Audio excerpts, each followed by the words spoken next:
2020 সালে যুক্তরাষ্ট্রের প্রেসিডেন্ট নির্বাচনের ফলাফল বদলে দেওয়ার অভিযোগে মামলা হয়েছিল নবনির্বাচিত প্রেসিডেন্ট ডোনাল্ড ট্রাম্পের বিরুদ্ধে, কিন্তু নভেম্বরের ঐতিহাসিক জয়লাভের পর সোমবার মামলাটি খারিজ করে দেন ওয়াশিংটনের ফেডারেল বিচারপতি তানিয়া চুটকান।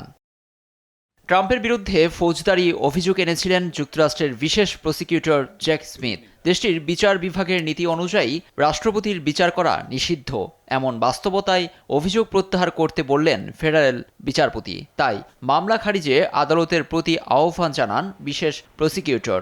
পাশাপাশি নিজের কাছে সরকারি গোপন নথি রাখার অভিযোগে করা মামলাও খারিজের আবেদন করেন তিনি।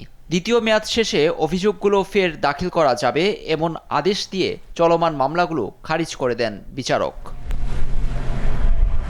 সামাজিক যোগাযোগ মাধ্যম ট্রুথ সোশ্যালে ট্রাম্পের দাবি, তার বিরুদ্ধে এসব মামলা করা হয় রাজনৈতিক কারণে, যা ভিত্তিহীন ও বেআইনি।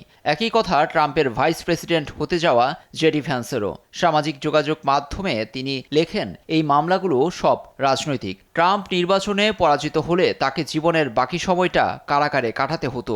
সোমবার এক বক্তব্যে বাইডেন প্রশাসনের ওপর ক্ষোভ জানান ট্রাম্প। আমি আজ দুর্নীতিগ্রস্ত বাইডেন প্রশাসন এবং তাদের হাতিয়ার বিচার বিভাগের ভয়ঙ্কর ঘোষণার ব্যাপারে কথা বলতে চাই। ল্যারি, আপনি কি চান আমি এ বিষয়ে কথা বলি? ক্ষমতার ভয়ঙ্কর অপব্যবহার অনেক আগেই শুরু হয়েছিল। আমি ভেবেছিলাম আমার বিরুদ্ধে নথি গোপনের মামলা অনেক আগেই শেষ।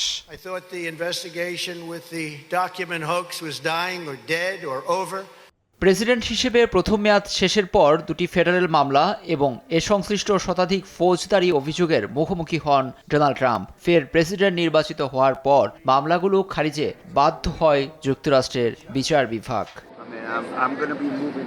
নিউজ ডেস্ক, দেশ টিভি।